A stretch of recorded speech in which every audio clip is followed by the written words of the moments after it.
Okay, let's unpack this. We are diving deep into IT operations management, ITOM. Right. It's a topic that really dictates whether your organization runs smoothly or, well, hemorrhages millions, sometimes in minutes. Yeah.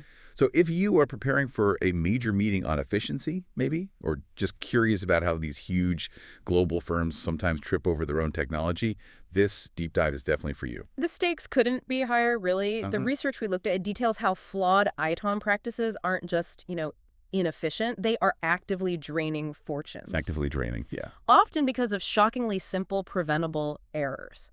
So our mission today is to synthesize the common mistakes, spotlight the top 3 costliest errors, and then give you some actionable strategies to maybe mitigate those financial losses. And the urgency here, it's driven by the numbers we saw. Yeah. We're talking about some catastrophic events like a firm losing $460 million Yeah. in 45 minutes Unbelievable. because of a single glitch. Mhm. Or, maybe even worse, a lone typing error costing an organization $225 million instantly. This isn't just about downtime. It's about, like, instantaneous, avoidable self-sabotage. It really shows why ITOM needs C-suite attention, doesn't it? Precisely. When ITOM practices fail, the financial hit, the reputational impact, it can be immediate and massive. We really need to look at the foundational issues first, the things that set organizations up for these huge failures. Okay, so let's start with mindset and investment. That came up again and again in the research. Yeah. It feels like the biggest potential financial error is just viewing IT solely as a cost center. Yeah, that old chestnut. When leadership sees it that way, they just hamstring the whole operation. Sorry. Right? They underinvest in things like skills, infrastructure updates. You end up less competitive, choking innovation. And that view, it directly leads to neglecting effective asset management, which sounds dry, but It's huge, yeah. it's huge. When you don't track your assets properly, you end up with massive inefficiencies. You're buying licenses you already own, you underutilize really expensive hardware, and you're basically inviting compliance issues. So good asset management isn't just ticking boxes for an audit. Not at all. It's key to maximizing the life cycle, the ROI, for every single piece of tech you own. It saves money in the long run. Okay, next up was the data and insight pitfall. Ignoring data-driven insights. Sounds like, standard corporate advice. Right, but the key thing here is how it goes wrong in ITOM. When KPIs and analytics are ignored, the system isn't just inefficient, it's potentially catastrophically exposed. How so? While firms miss chances to automate proactively, which means you're always fighting fires, reacting, never actually preventing them. If you aren't doing regular performance reviews, tracking core metrics, you are essentially operating blind to what might be about to break. Blind. Okay. And this operational blindness, it makes it almost impossible to adapt to change effectively. IT environments are so dynamic now. Businesses that fail to foster, like continuous improvement, find their workflows quickly become obsolete. Which introduces risk. Exactly. Unnecessary operational risks. You have to proactively identify and refine those inefficient workflows. Stagnation is basically a guaranteed cost driver in IT. Okay, shifting gears a bit to the regulatory and human side, overlooking compliance and security measures. That seems like an open invitation for disaster, penalties, reputational damage. Absolutely. The documents we reviewed really stressed that ITOM practices have to fully integrate things like vulnerability scanning, automated threat detection. Security can't be an add-on. It has to be core to the operation. Right. Built in, not bolted on. Precisely. And internally, collaboration is key. We frequently see inadequate collaboration across teams, silos. Always the silos. The effective item just cannot happen in a vacuum. Siloed data, competing department priorities. It means teams struggle to address vulnerabilities efficiently or even identify root causes because nobody has that unified perspective. So the tools need to help bridge those gaps. The tools you use must facilitate real-time communication. That's essential to break down those departmental walls. Okay, and finally, in this first section, resistance to training and skill development. Yeah, this one's critical. If your staff isn't continuously trained, kept up to speed with emerging challenges, evolving tech, then trying to implement complex ITOM strategies is just doomed. It's like you said before we started, you're paying for a Ferrari, but only training the driver on a golf cart. Exactly. You're setting them up to fail and wasting the investment in the tech. Okay, so those are 7 common pitfalls, but you mentioned distilling it down. Right. While all those are costly, if we focus on where the really spectacular multi-million-dollar drains happen, we can boil it down to 3 critical issues.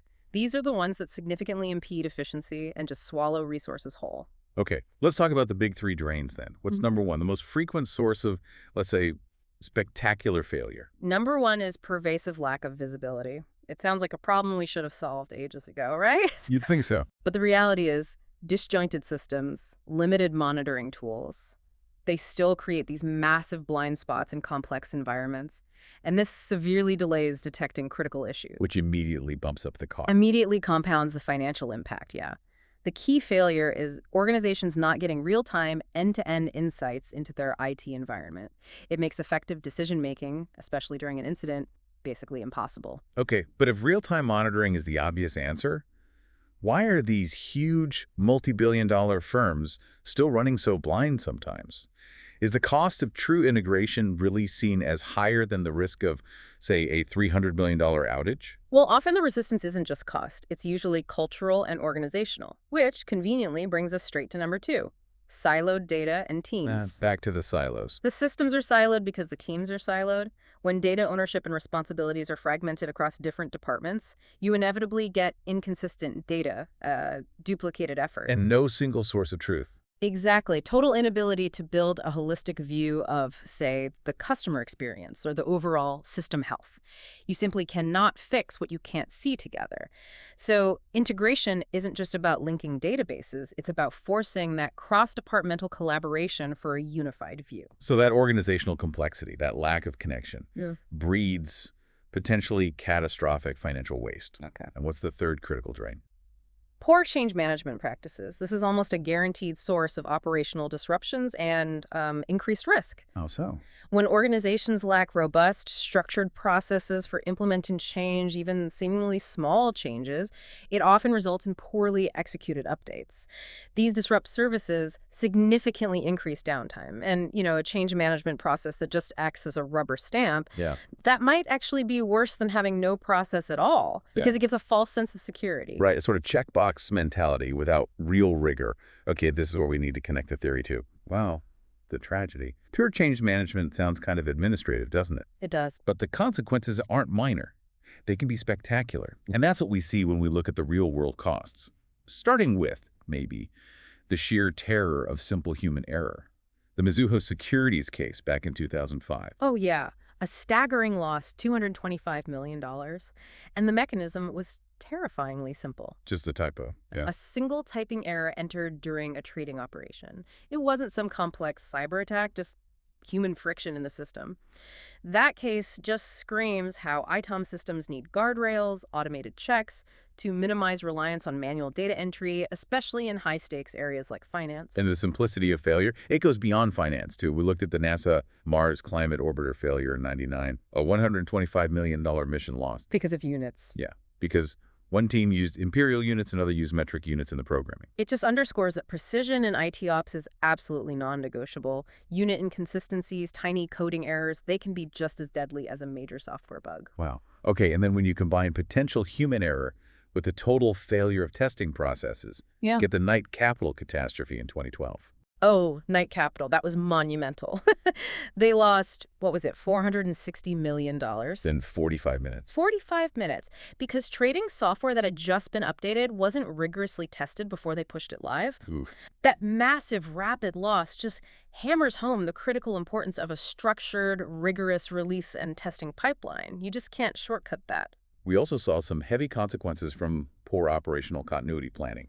Barclays Bank, just recently, January 2025, a massive IT outage. Right, the mainframe failure lasted 3 days. Affected millions of customers. The compensation payments alone were over £7.5 million. It just shows the huge cost of neglecting basic maintenance and resilience planning for core systems. And finally, there's the risk inherent when system complexity gets outsourced without enough knowledge transfer. Royal Bank of Scotland, RBS, they had that massive outage years ago, cost over $300 million. And that was linked to outsourcing. It stemmed from the outsourced team, Infosys in that case, lacking sort of sufficient deep understanding of RBS's really complex legacy systems. When you outsource the ITOM responsibility for knowledge transfer for deep systems understanding, it doesn't just evaporate, it has to be managed actively. Okay, so the costs are staggering, potentially terrifying. But the good news is they seem avoidable, right? These aren't acts of God. Avoidable, yes. So If we pivot now from analyzing the failures to uh, building more resilient solutions, we can give people some genuinely actionable takeaways, things drawn from best practices. And it sounds like we have to start with people and culture. That often seems to be the weakest link. Absolutely. Organizations need to implement robust training programs, and I don't mean just one-off onboarding sessions. Regular initiatives are vital. Focus on what specifically? Specifically emphasizing things like data quality, security protocols, collaborative best practices. But crucially, that technical training has to be paired with fostering a true learning culture. Okay, what does a learning culture mean in a high-stakes IT environment like this? We're not just talking about like team building exercises, are we? Not at all. We're talking about implementing things like blameless postmortems for major outages or errors. Blameless. Completely blameless. When an error occurs, the focus has to be entirely on the process failure, not pointing fingers at individuals. This is really the only way to achieve true transparency. It encourages staff to report mistakes immediately and prevents issues from being hidden or downplayed until they escalate catastrophically. Okay, that makes sense. That cultural shift then allows for better process management, presumably. How do organizations move beyond just fixing the symptoms? Well, they have to start by identifying the error-prone areas using proper root cause analysis, or RCA. Getting to the why. Exactly. Moving beyond just patching the symptom and truly understanding the underlying structural failure, the why behind the mistake. And, employee insights are absolutely crucial here. Frontline staff often know the weak points far better than any manager. And communication. Critically streamline communication. Reduce the sheer number of channels. Fewer Slack groups, fewer email threads maybe. Minimize the distractions and prevent important information from just getting lost in the noise of too many platforms. Right, focus the signals. And when deploying technology to help prevent these costly errors, what's the strategic difference between just, say, basic monitoring and deeper automation? You really need both, but utilize specifically for prevention. Automation is fantastic for minimizing human error. It takes over those repetitive tasks, ensures consistency. That helps avoid the Mizuho typo scenario, right? Right.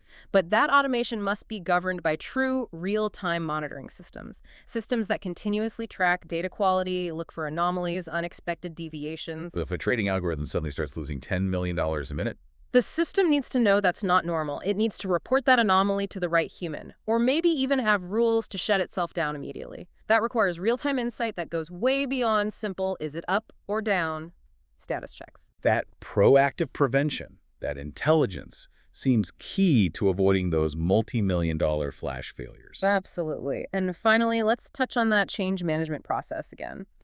The key distinction, according to the research we saw, is moving away from a traditional change approval board, which often just acts as a bureaucratic bottleneck. Slows everything down. Slows things down, yeah.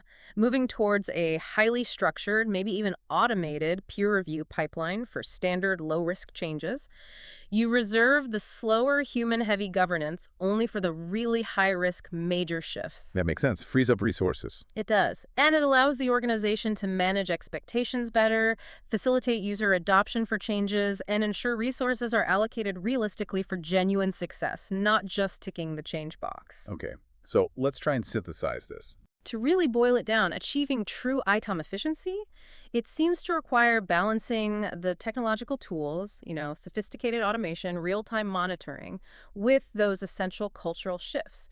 Things like prioritizing comprehensive training, fostering genuinely open communication, and institutionalizing learning from every single failure, big or small. So the core insight for you listening is that stopping this potential drain of millions often comes down to addressing these fundamental process and cultural issues, whether it's simple human error, lack of system visibility, or just reluctance to invest properly in skills and rigorous testing.